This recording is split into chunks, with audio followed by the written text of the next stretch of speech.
So our topic of discussion for this panel, Professor Lee and Dr. Chen, is all about aquaculture. What I'm interested to let the conference and seminar know is tell us a little bit about the kind of research that your institutes are doing in this area and trying to help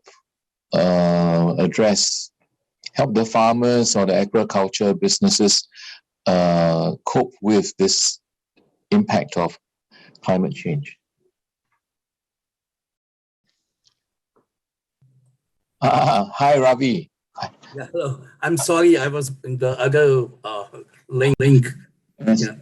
I was asking the panel to just tell us what work you do in the area of mitigation of climate change on aquaculture. We've heard about how the aquaculture affects, contributes to climate change and CO2, but what the other way around? What do you do about it? We had a presentation earlier in the webinar about in Taiwan, how they try and look at it as a system in kind of the fish that they now farm, and also even the kind of shellfish that can, consume the CO2 to prevent the CO2 from leading to greater acidity in the waters. So maybe I ask Professor Lee to start us off. Okay. Yes, hi, Dr. Tan. Because earlier in your presentation, you didn't have enough time to complete what you were doing in Singapore. Okay, you arrow me. Yeah, so for AIC, our position is very different. Basically, we are in a layman term, a point of contact, where we deal with industry direct, and then we understand the problem statements, and then we guide our colleagues in IHL so that they come together and solve the so-called the challenges faced by the industry.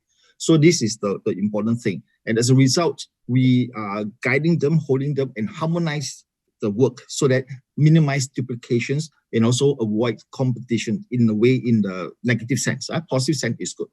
So for Singapore, it's very unique because we talk about the just lack of space, and lack of resources. And as a result, it has to be very, very productive, very intensive the way we farm. And as a result, the dependence on technology is very, very great. And that will bring another problem, that is how easily for the farmers to adopt this technology if they financially not viable at this moment, right? So this is separate business component. But for us, when we deal with the IHL, we are guiding our researcher, our scientists, academia.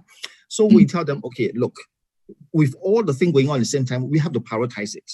And our argument was, we always start with the nutrition, like anything else in human, right? When we assess the population, whether they are developed or not, we look at the health of the mother and the weight of the infants, right? So that is the nutrition aspect of the development. So which means for aquaculture industry, likely so, because we talk about in our water, different species compared to the European countries.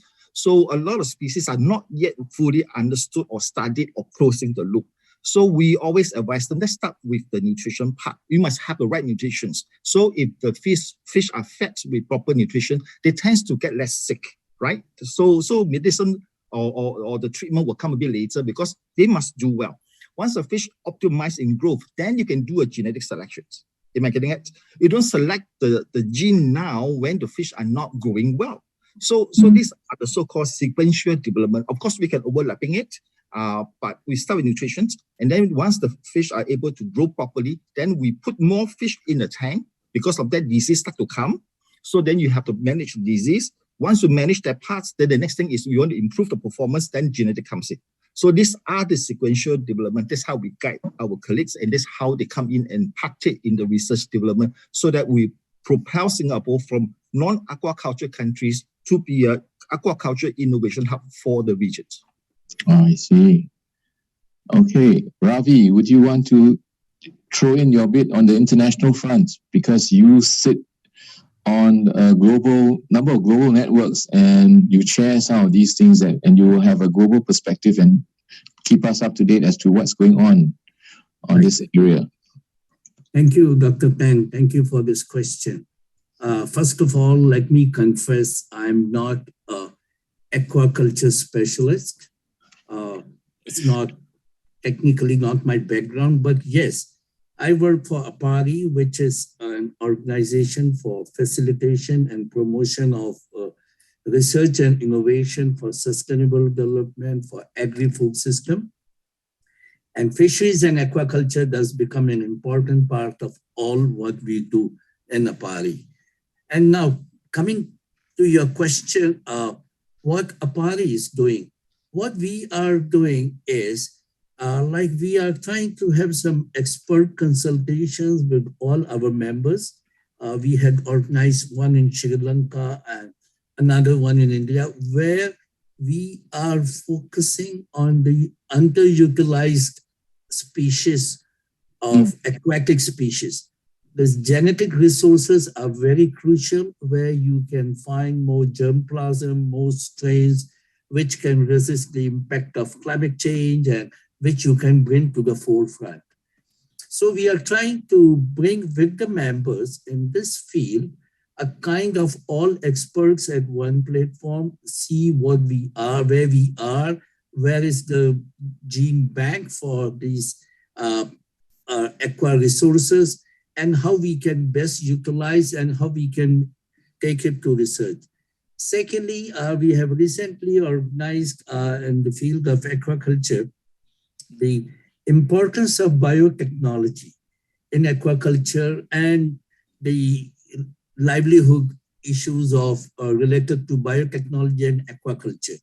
So there we really are highlighting the importance of genome editing, which is very crucial, which has less of biosafety issues, which are more acceptable and which can be shared. And our aim is actually to bring our member countries up to speed with the latest developments. We bring them on one platform. We do a lot of knowledge sharing, and we try to take up or support the members if they want a project, if they want linkage. And at the same time, if you have just heard the lectures of speeches of Dr. Rashid and Ms. Martina, it's very clear whenever we are also building capacities in this aquaculture production, but we are not only building technical capacities, we are always trying to blend the technical capacities with the functional capacities, which Rashid had and Martina had very properly highlighted.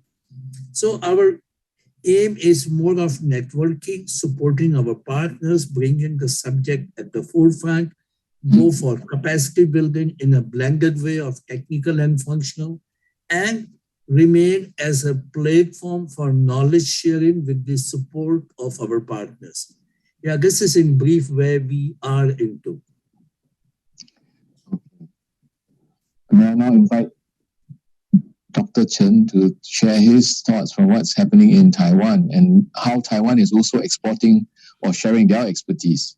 Okay, thank you. After this part about what the mitigation efforts and all that, we're going to turn our attention to what Ravi was talking about, the knowledge sharing. So now, and what Professor Lee talked about, which is how do you get the farmers to know what is being done by the researcher or the other people in the IHLs who are working on Ravi's genetic mapping and the genome types and all that.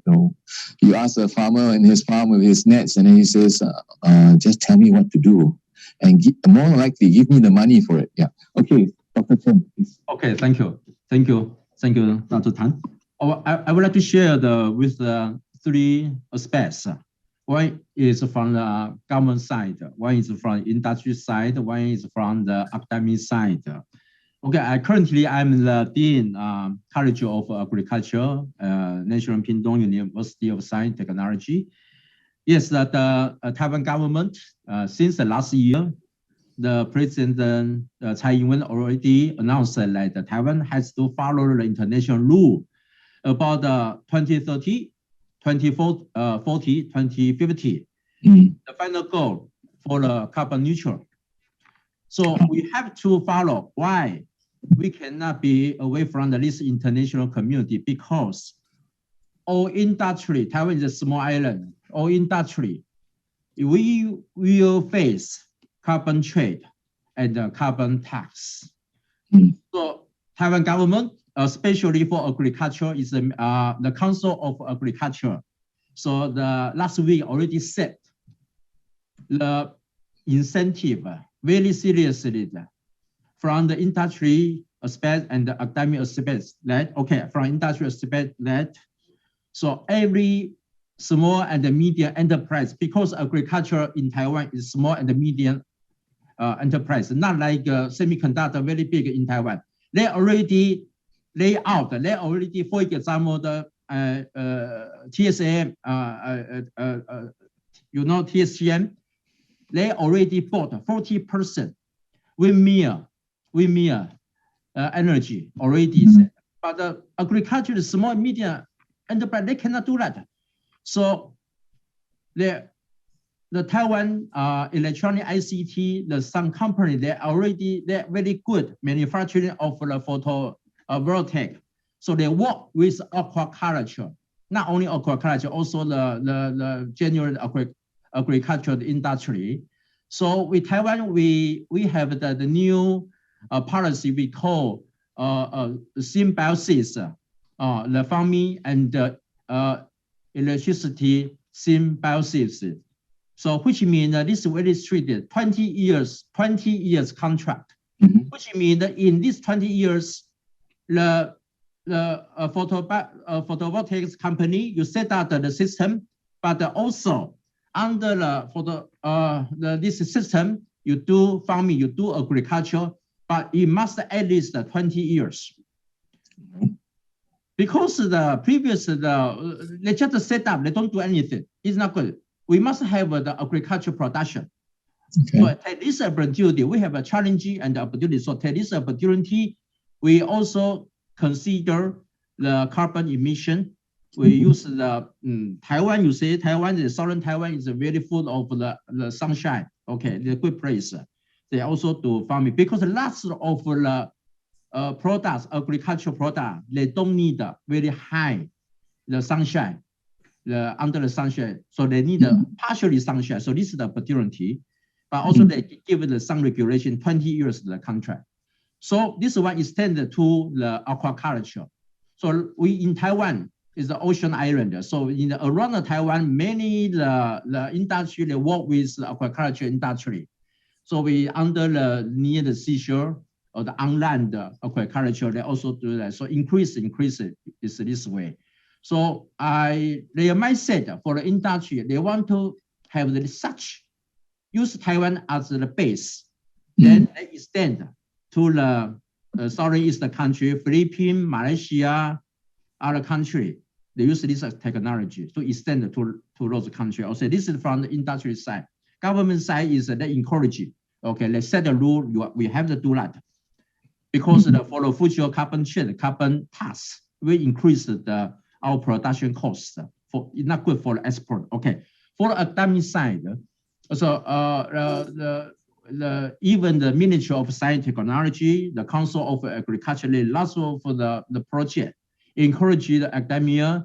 You have some topic for the climate change issue topic and for the practical to work with the industry to help to solve the small and the medium enterprise, how to save the energy, how to have them to reduce the carbon emission. That's through the research from their system. For example, for aquaculture, they encourage aquaculture to cultivate the fish species, the fish for the extreme climate change, diversity of the fish in Taiwan. Also, they encourage to grow macroalgae. You know the macroalgae is one because the carbon 2050 the carbon issue, they have two solutions. One is to generate green energy. One is to create more carbon sink. Okay. Yeah. So macroalgae is the one is a very solution for the carbon sink in the ocean, especially in Taiwan. Around Taiwan is the ocean. So they grow the different kind, very good. The macroalgae, they can absorb the carbon dioxide. the tuning the pH of the aqua water, and also the algae itself is a very good material to provide the polysaccharide, and also the algae can produce the biodiesel. Ah, yes. Yeah, biodiesel, very important. I've been done such the The signal's gone off.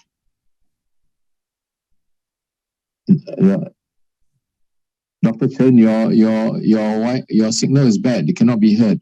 Okay, can you hear me? Hello? Now you're back again. You're back again. Yes, we can hear you now. Okay, this is for the aquaculture side. For the animal side, livestock. You know, the people complain that the cow, they contribute the carbon emission, the methane. Okay, yes. So the Council of Agriculture, they want to find a solution, try to from the animal feed to reduce the cow, to give it less the fat, something like that, to less the emission. you know something like that. They try to from the feed to solve this one. So lots of the mechanism to help. And this technology, if the academy, my university, my college, some professor, they have some result, they give the funding, then they transfer to the farmer, to the industry, to something. This is what we have done so far. Thank you. Thank you. So you mentioned three things, right? Government, industry, and the academia, but you never mentioned changing the people's eating habits. So maybe that's the next thing you're going to be doing. We cannot force a person now. I know, but they can always run a lot of advertisements to say what's the most expensive food that people are eating now is the Impossible or whatever meat and all that. Yeah. And the new cuisine that's made from it then suddenly becomes fashionable, right? Same way as handbags became fashionable, hammers, scarves became fashionable. Can we make the food that's not, more carbon emitting, more exciting to be desired? Yeah. Okay, so I looked at the chat. Nobody's asking questions. Maybe you all can, the people in the audience can put questions in the chat so I can post to the panel.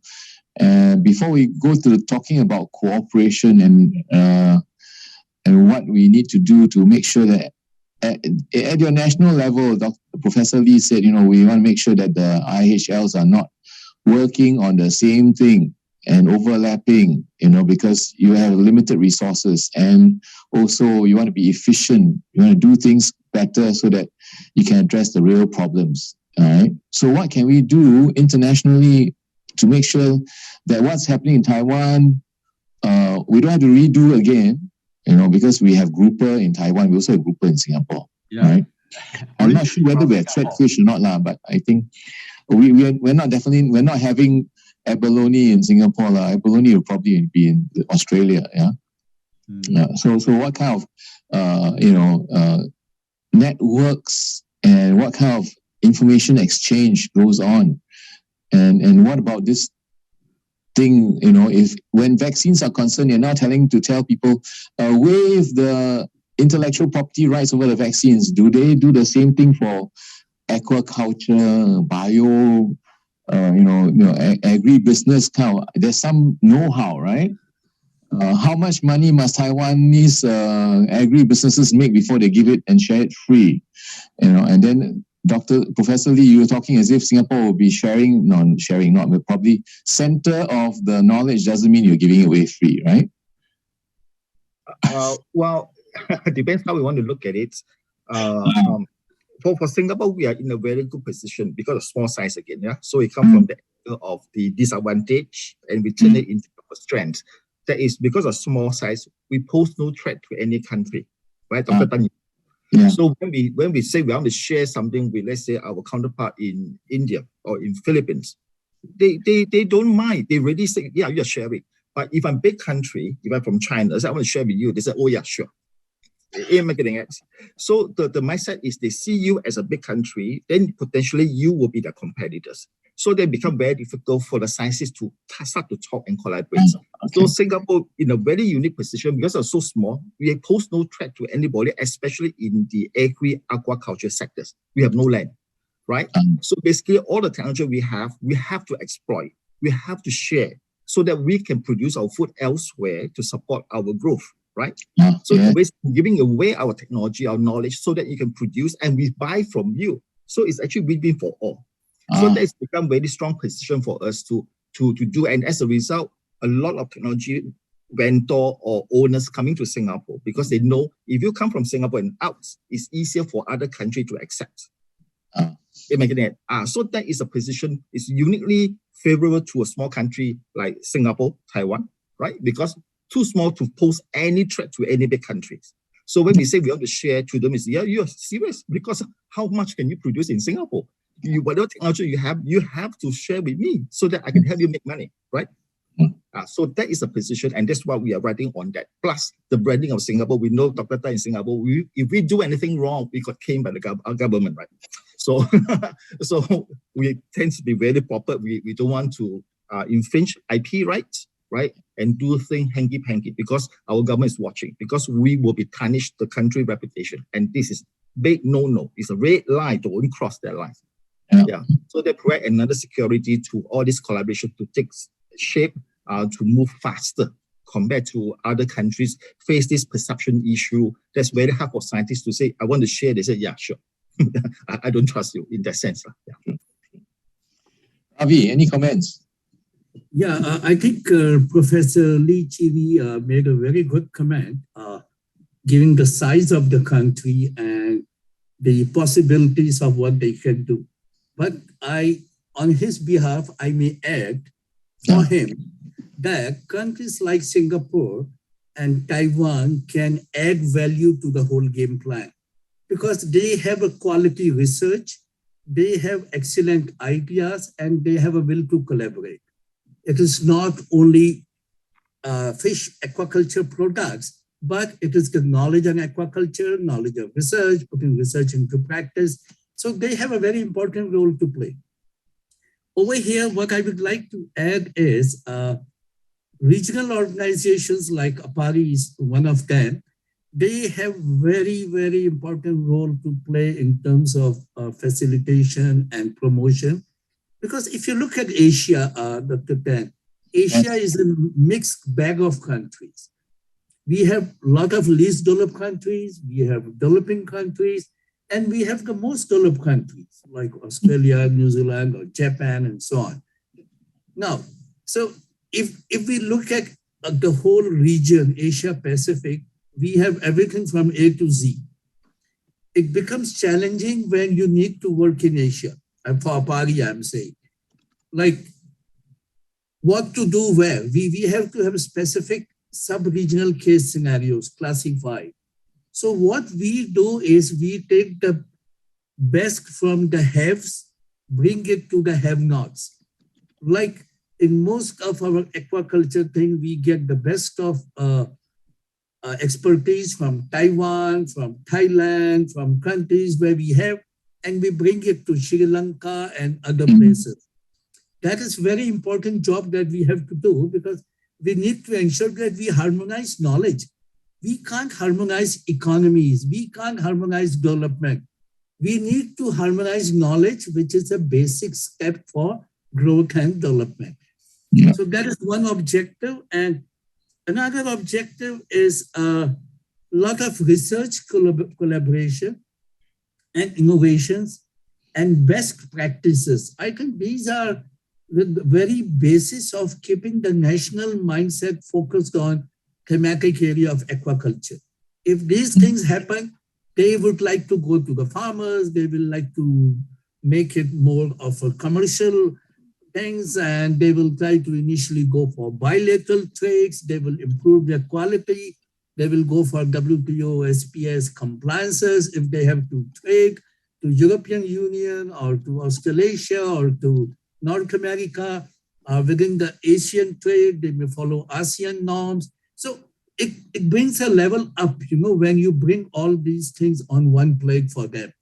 So in my view, the agribusiness concept has to be infused in the mind of small-scale industries, in the mind of least developed countries, in the mind of countries which are coming up in aquaculture and where there are opportunities and possibilities.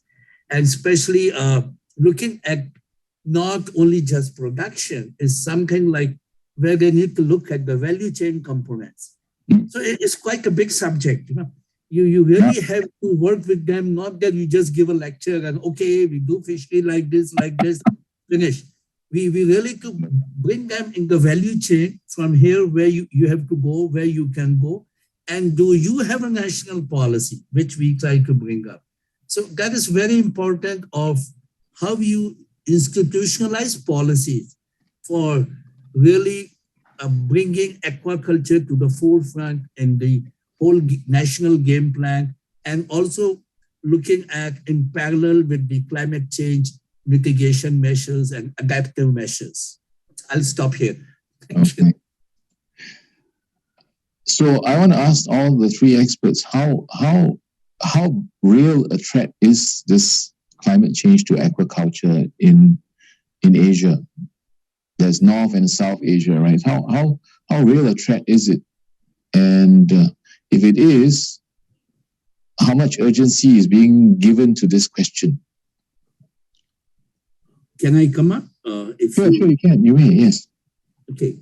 I think this is the most relevant question of the day, because we are focusing our half a day on this subject, and it really means a lot. The International Panel of Climate Change, IPCC report, if you people have seen, says very clearly, if there is a 1.5 to 2% rise of 2 degrees centigrade rise in temperature, the agriculture production will come down by 25%. And in this 25%, 50% is aquaculture. So now, one thing is the problem of climate change directly on aquaculture, which may be related to temperature, algal blooms, moisture, and so many factors. Yes. But the threat is real, and it is more than real for East Asia and for South Asia. Our vulnerability index is highest in the world. There are a large number of examples of Vietnam, of Indonesia, of China, even Taiwan, and even India, and Bangladesh, Sri Lanka, where things are going to be very bad and where national level climate actions or the mitigation or adaptive measures are playing a major role. However, for us, I'm not going to talk about macroeconomics. We're not in the United Nations to talk on big figures. What we need, I'm more a man of practical action, what we can do on the ground. And what we can do on the ground is we have 3 approaches. First approach is it needs to be producer or farmer or fish farmer oriented approach, where we need to bring those best practices which can be helping in mitigating the ill impact of climate.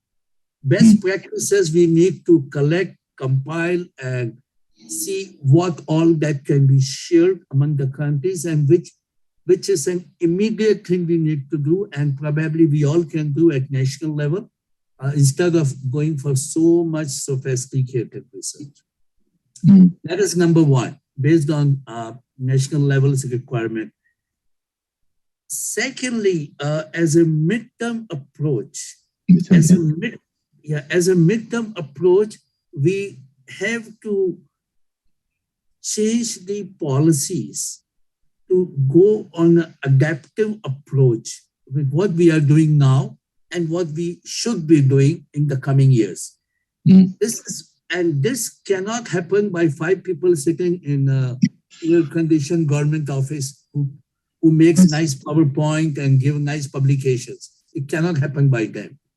This can be happen once we have a thing, the strategy in place by the government. It has to have an excellent communication strategy where all stakeholders, all of them are properly and timely informed how we are going to move ahead. Everyone just planning in his personal life. We need to look planning for the nature's life, for the national life also. We all plan so much, how we will educate children, where we will make our house, where we will go in vacation. We are full of plannings. But in this thing, I think we need a very serious communication strategy, I re-emphasize, from the policymakers so that people are clear of how we are moving ahead. And for the long term, I think first of all, we need to accept. Long term means our grandchildren. We need to accept that our grandchildren will not eat, will not see what we are eating or what we are seeing. They will have a completely different life. We cannot even imagine. So, because we ourselves are passing through a digital transformation, they will pass through a climate change transformation completely. Here, long-term policies of the government really needs investment in planning from mid-term to long-term to ensure that the fight to the climate change which is real, the fight to the climate change is done with the proper preparedness at national level, not in silos. You invest 80% on research or, that has to be planned properly, keeping the civil society in view. So these are three pillars, I believe, which will be very crucial for all of us. Thank you. Yes. Thank you, Ravi. What are the reactions of the others? I just want to add to Dr. Ravi. I think I agree what Dr. Ravi said, 100%. Just come from very pragmatic thinking, okay, a bit different from what Ravi just said, is yes, climate change is going to happen, but what is happening now is an increase in the middle income groups. And that one is not going to take another 40 years or 50 years. This one is next 10 years. So every time there's expansion of this middle class, okay, the food consumption goes up. So our immediate need of the foods, yes, will be affected by the weather change, affect our productions, right? But the thing is, consumption side, which is starting every day, increasing every day. So because of consumption goes up, then you're going to put more burdens to the whole production system that will actually speed up the whole climate change again, right? Because of carbon emissions. So that's why I say when we look at that climate change, yes, that one will still have some time, but so getting richer populations, that one really we don't have much time. You just look at the Indonesia, our neighbor.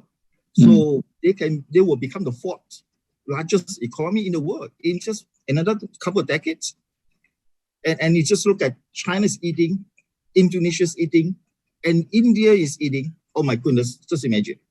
So these are the huge population. That's why I say the food production has to crank up quickly. Yes, anticipating climate change, we have a better way of producing the food, but the amount consumed, not just increase in population in 9 billion by 2050, but it's the expansion of the rich people who eats more, especially protein, which is fish, as one of the speakers mentioned earlier on. It tends to eat more fish when they're rich, right? So these are all the stress it's going to impose on the protein production system in the world. Okay. Yes, sir. I echo the Professor Lee that I would like to share with you, everyone, especially I also respond to the Dr. Ravi that the United Nations already announced that in next 50 years, ocean resource getting less and less. It's not just maybe partially reason from the climate change, but all the fishermen that catch fish from the ocean, it causes this is the main reason. So so many countries, they come back, they have seen how to have the aquaculture on land. In your country, on land. You understand what I mean? Not in the ocean, catch the fish only. Okay. On land, yeah. Very important. But this is technologies and also is a national security. I would like to be honest to say, because it's not easy way. Yeah. Especially for the high economic fishes. Yeah. For example, the data time that you mentioned, the grouper. Yes. The groupers couple years ago, so Taiwan, the world last times the atmosphere is a good time. We have lots of grouper technology invested in China, but now they're gone. They just steal it. So come back in Taiwan, we grow the high economic better than the China one the species is the grouper. Yes. I just give an example. So how typical when we grow the grouper? Let me share with you. If we have the 100. The fish aquaculture, they had a different stage. From this stage, they grow up sometimes, they move to the next stage, different environment. So if you have 100 fish fries in the beginning, in the final, you still have, we don't say the 100 fries, we said 95. This is high tech. Yes. Because it's the high price of fishes. Money. Yes, you should show the video. I saw it on TV in Singapore where I think it's a aqua farmer in Taiwan who does it in containers.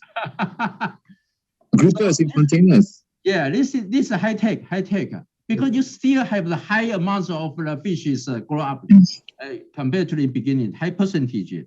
So this one is our farmer, the farmer, they know how. So we know possible to release. No mention that we work with the country in southeast country. So actually, but in other way, Taiwanese, lots of Taiwanese, they do invest, they do the aquaculture in Indonesia, just as the professor said, your neighbors in Indonesia. Yes. But technology in Taiwan, but their ocean, lots of the island, ocean, and very important, no earthquake. In Taiwan, we have earthquake. Yeah, earthquake something. So they're very, very good environment. So we have a technology in Taiwan. We develop technology, but invest there in Indonesia. But another issue is the carbon issue, for the future. So from there, they work with the Taiwanese, the photovoltaic industry. They set up the symbiosis, the environment there. So currently, we have done. We're working with the farmer, aquaculture farmers working with the industry together. And you're also providing electricity to the rural areas. Yeah. Right? And then you're selling to the grid. Yeah. So we end this session on a positive note. I don't see any questions from the audience.